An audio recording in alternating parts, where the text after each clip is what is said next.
afternoon, everyone here at Y. Welcome again here at one of the coolest, podiums there is here at Y. And it's actually, I hope everyone drank enough, especially water. And if you want to become an AV angel, a camera angel, or somewhere else, those guys need still a lot of help. So if you want to do a shift, go just to heaven. And they also have a great food. If you want to communicate also for the live stream, it's actually just go to the IRC chat Y2025, and then you can actually also ask some questions. So that's really cool.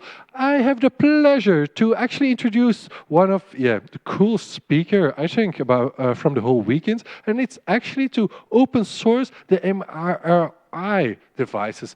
They're doing it at a fraction of the price, and it's a global community, one of the hardest hardware and open source hardware projects there is, I've been told. And I'm going to give the word to one of the cool hackers, because you have quite a difference in hackers. You have the hackers who do it in their free time, and you have hackers like actually Moodle, who actually stopped with their job to dedicate their time full time to a project. Give a big applause to Moodle.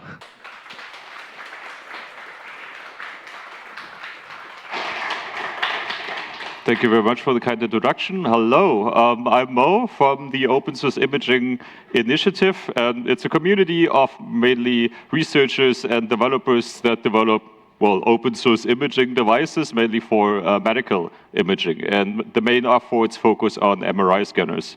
So the machines we're talking about look like these room-filling, multi-million euro machines that have their own dedicated infrastructure so that they can feast on the power structure and have explosion mechanisms if the helium expands and so on. Very expensive, and these very dedicated personnel as well to run. And this also limits the global supply on MRI. So if you look at the numbers, MRI scanners per million in Europe or the global north, we see something like between 10 and 40 per million people. And you can say, okay, we need to act here or there. MRI scans are already limited in the global north. But as soon as you go more towards low and middle income countries, the numbers heavily drop towards zero or like one digits. So that's a very heavy shift. And that's partly because the scanners are so expensive. So MRI scans itself are very powerful. You can see a lot of things. You can see soft tissue.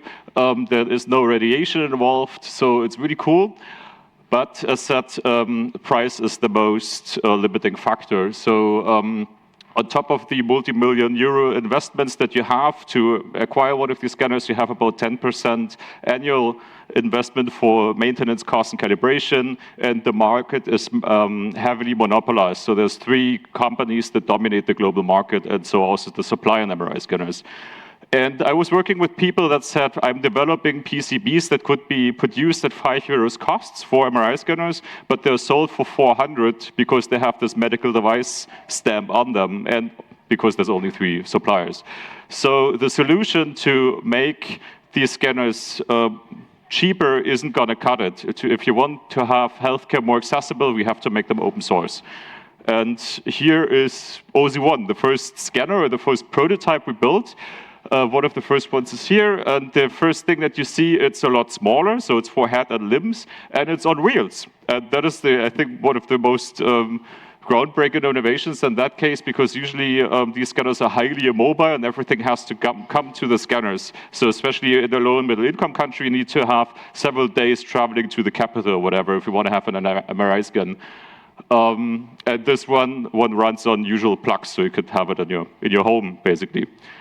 Some system specs. So we operate on a much lower field strength. So usually you have 1, 2, 3, 7 and more Tesla per system. We have 50 millitesla. And that is also the main reason why the bore is smaller. So 30 centimeters for head and extremities, but still enough to take pictures. As said, it's a mobile system, and it could, in theory, be battery powered. The picture you just saw is a scanner that runs on 12 volts. So you could even put it in your car. And the material costs are obscenely low. So we're talking about 20 to sometimes 30,000 euros material costs, depending on the environment that you have available to replicate the scanner. So we had a rebuild in Uganda, for instance, that were about 24,000 because of customs and legal stuff. And yeah, everything is open source. Under this link, you can see the assembly instructions, the design files, yeah, go build your scanner. Applications is something we're still looking for. Of course, the goal is to go into the clinic and scan patients, but these low-cost push MRI scanning into a domain where it wasn't possible before. So we're yet evaluating what we can do with that. So, of course, clinical in vivo scanning is a very high bar, and there's a couple of lower-hanging fruits for us. One thing is veterinary medicine, so cats, dogs, birds, they're happy to have a picture at all.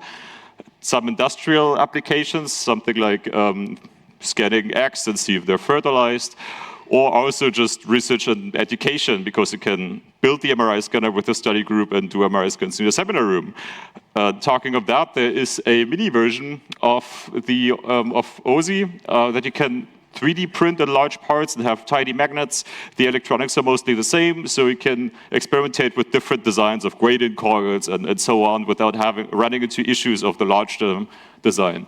And it still has the same field strength. Okay, that sounds all pretty great, but let's take a closer look into the design itself. The first question I always get is pictures. So we know low field, can I see anything actually? And there's a nice study on that. It's a little small but maybe if you have good eyesight, you can, there's also the slides afterwards that I can share. But this basically compares a 3 Tesla clinic system, quite a good quality system with our field strength on the left. And it's the same patient, and you can see that tumor is something very easy to spot in here. So of course you get a little bit more noise and lower resolution, but it's still enough for most of the diagnosis you're actually intending to do. And here's a picture of a knee with our system, actually taken in Leiden in the Netherlands at LUMC. And the same clinic took pictures of a dead dog that was concerningly easy to get into the scan. But yeah, so it also shows a little bit how high the resolution can get there. And this is a brain of one of our developers in Berlin, yet with no further calibration or post-processing of the image. So that's just the raw quality we got from the pretty raw build. That's pretty decent. So then how does it work and why is it so cheap? And I don't want to dive into all of the modules because the magic actually happens in all of the modules. But one of the most costly ones is the magnet. So usually the large scanners have superconductors and those have liquid helium. And then you have a dedicated infrastructure to run all of that and the technicians around that. And that's also that's all very expensive, makes it immobile and very hard to replicate, especially if you don't have all of that fancy stuff within reach. And that, of course, in low and middle income settings. So instead, we use permanent magnets, quite strong ones, but permanent, in a special array, Halbach or Rome. And that looks like this. So it's essentially rings with a special orientation in the pockets for each of the magnets. You place them there manually, and then this array enhances the field towards the center and cancels out on the outside. In fact, fridge magnets have the same array, but flat. So that's why the fridge magnet is on one side facing you, pretty much unmagnetic, but towards the fridge it is magnetic. So then you have a lot of these and stack them together. And that makes a 3-dimensional, pretty homogeneous field. But of course, you have a lot of inconsistencies in the magnets themselves, how strong they are, in which direction the magnetization is, in the manufacturing itself. And these imperfections are then balanced out with a process called shimming. There's little pockets here, and then you have trays with smaller magnets that then kind of like balance out the field here or there based on measurements you did in the center. That's a lot of manual work mainly, so if you have cheap manual labor available, it shouldn't be too expensive to replicate the magnet because you need about 2,000 something of these magnets and stack them, and they're not so charming to work with because they don't want to stick into the pockets. If you want to know more also about the other modules, there is a 7.5 hours long talk on YouTube. I can share the link is in the slides, and then I've actually met people that watched through all of the 7 hours, and there you get the details about the gradient amplifiers and so on. Okay, a word on the history. How could it all happen? At first, there was, of course, the idea that was aired at a very large MRI conference, the ISMRM 2016, where the question was, what happens if we can build MRI scanners open source, because we have this accessibility issue. So, and then the reactions basically split into two camps. One camp said it's impossible to do MRIs open source because it's far too complex. And the other camp said, well, that's actually true. MRIs should be done open source because they're so complex.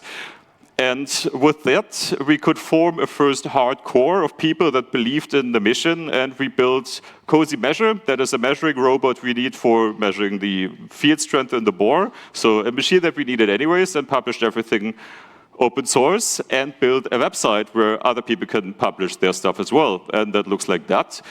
That's live.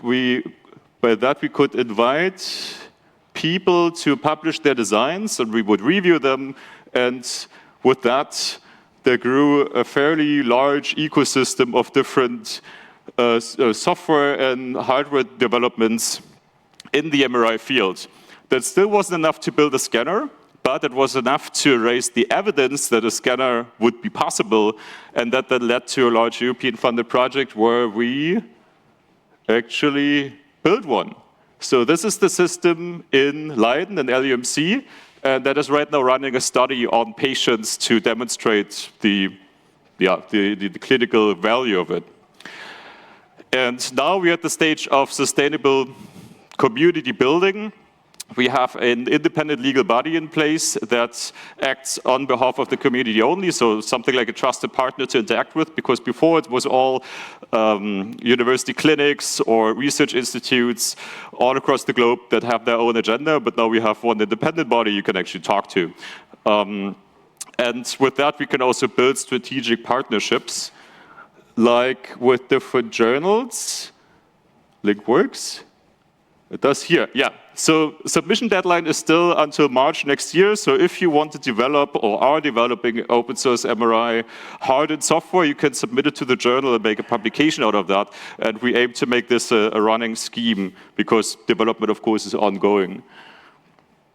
And it's all about growing with sensibly. So because there's a lot to manage, and we don't have the resources for professional management yet. So we need to know each other and build the structures as we grow. Also because there isn't so many projects we can copy mechanisms from, because to my knowledge, it's one of the actually largest and most complex open source hardware project, together with people that are new to open source. So there's a lot of education also that needs to happen internally and things we have to figure out. Okay, what's next? One thing that is already happening is our community-based conformity assessment. So the website you've seen was some sort of review, and that's some sort of reliable. And there is actually a standard that we co-developed that sets community standards for documentation. So what is the minimum baseline for open source hardware? And yeah, as you see, the scanner and the entire ecosystem depends a lot on a healthy ecosystem, because it's too large to be developed by one group. So we rely on hardware that comes from different angles. However, that sometimes comes with very mixed documentation quality. So like, I don't know, PDFs that don't tell you anything, or only STLs that you can't really post-process or further develop.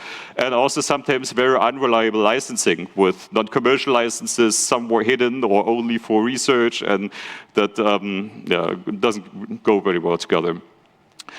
And so by that, we hope to develop and promote community standards that we develop together with the community, and then the technical documentation becomes better. And we need reviews. So if you're into electronics, you don't need to be into MRI, or software and safety, medical devices is a plus. Please contact me and we can onboard you, and then with that we can cover a wide range of different technologies. Different ongoing project is open sourcing building an open source reference system by also open sourcing the certification side, because that is the main blocker to enter the market, right? So first, we integrate all the learnings we had from the first system and rework most of the modules, and that is the next stable version. And this one we want to clinically certify. And yeah, of course, that also comes with contribution management that is new to us, how to make this reliable in the clinical setting with the certification in place.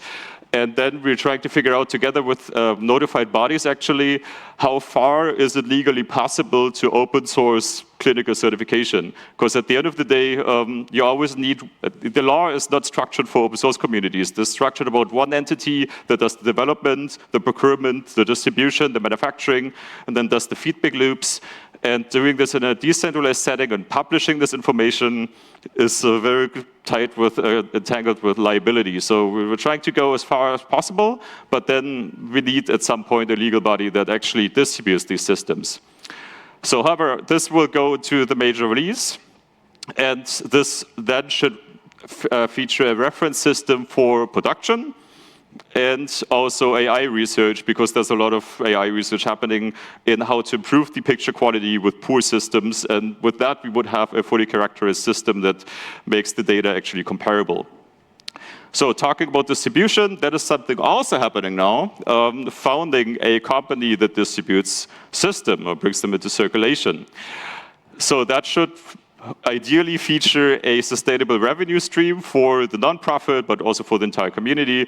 And we're also looking for funding partners. So we have a couple of partners already in place, people that are capable to run the system and build it, but we are lacking a bit on the economical side. So if you are or know someone who's very good at economics, preferably also experienced with medical devices, please come to us. We also have funding schemes available to kick off the founding, so we're not working from scratch here, and ideally also someone non-male would be nice to diversify the group a little bit. And alongside with that, we need to figure out governance and property structures, because we're working for the Global South. That doesn't have a say in the development by the development capacities, because they don't have that at the moment, or not much, not at the same level because of lack of funding. So one thing is community-driven commercialization of the system instead of giving it all to Siemens, and then institutionalizing the decision-making in bringing the Global South into to the table. It's already there, but it has to be established, because as soon as money gets into the system, it's very easy to corrupt the idea. Okay, so those are ongoing conversations in the community. If you want to hear more or meet us, we are on Matrix, QR code or link. We also do have email, but we prefer people going there because it makes a lot more sense in the group development and things. Yeah, and that's actually it for now. Happy to have a brief Q&A session.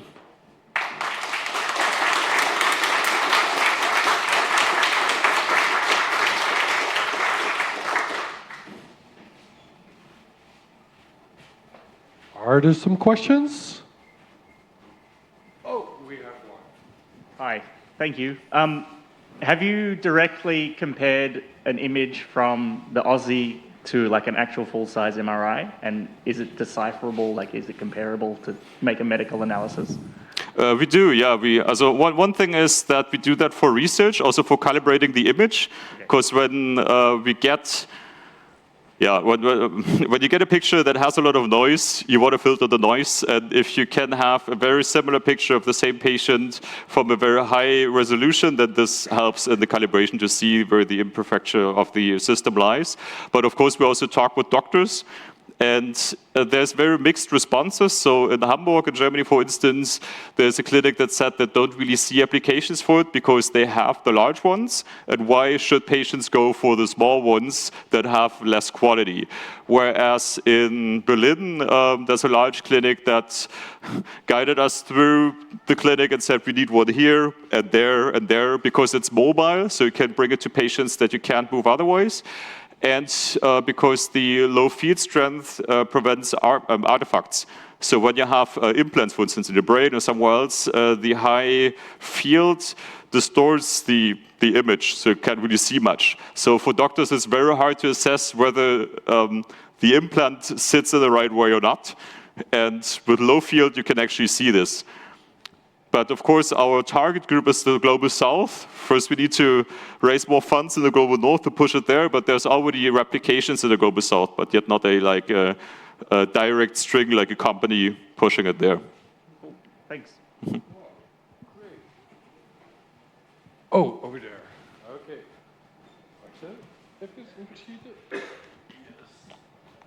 I know that for big MRIs, you mustn't have any magnetic things around it. How's that with the small one? How are metallic things around it? So the magnet here as well is always on because it's a permanent magnet, but 50 millitesla is right at the edge of what an old pacemaker can take. So if you have one of these old pacemakers and you place yourself into or right in front of the bore, then it can get dangerous. But other than that, there's nothing flying around or whatever. So with the metal chain as well, I could demonstrate close to the field how it is aligned, because then that just sits inside the bore. But it's not like you need to have safety lines or whatever. The only safety thing that is required yet is RF shielding, because when you take the pictures and you have these high electromagnetic impulses getting there, that can distort all kinds of things. And that's why usually scanning happens in a chamber. But we also conduct tests to see how bad it actually is, also in which environments, to then have more allowance on, okay, we can actually place it here and do a scan. So there's little tabletop systems that allow that, but that also have a bore of like this diameter.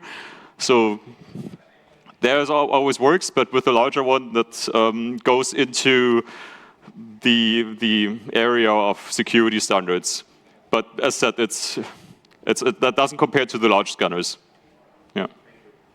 It's also noiseless, by the way. So you don't hear any of these rumbling or so on, yeah.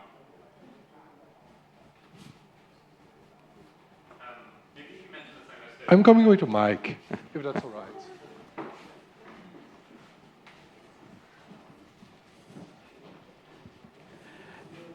Given that it's mobile and you're not strapped down into it, is there any sense of like exposure time in terms of needing to keep if you're sticking your arm in it, like very steady, or is there a way of stabilizing it against the patient? I'm used to an MRI where you're like strapped in, you don't move.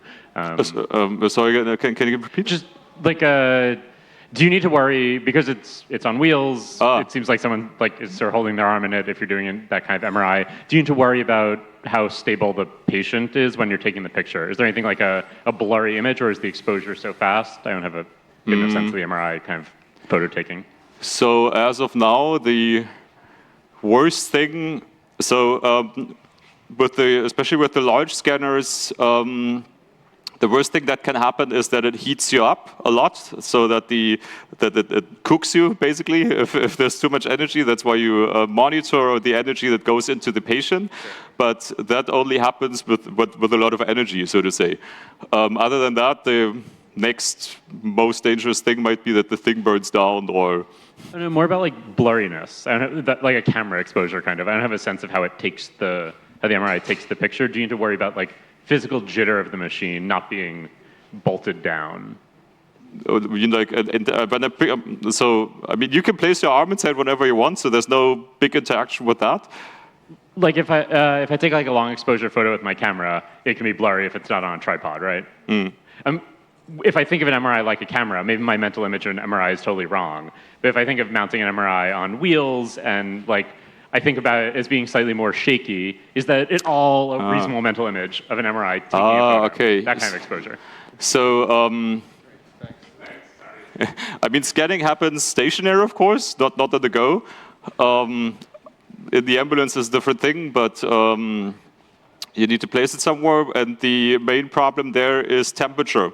So when you have it in a room with stable conditions, it should have always the same image quality, but when you bring it somewhere else and it's 50 degrees warmer, the remnants, the magnetic strength of the magnets shifts, and so do also some frequencies, and then you need to wait until everything is set and on the same temperature, then you need to recalibrate it, so that process takes a little bit. I don't know how long actually, it also depends on the conditions, but other than that, it should work fine. But it's one of the things we're trying to find out, because yet it sits in these labs. We have one system now in Bolivia in a clinic, so there we're trying to find out what of these parameters. Yeah, sorry. Actually, I'm sorry, time's up. So come after and have the question. But thank you very much for your wonderful talk. And I think it's one of the most cool projects there is at the moment, hardware-wise. So give a big applause to Margot.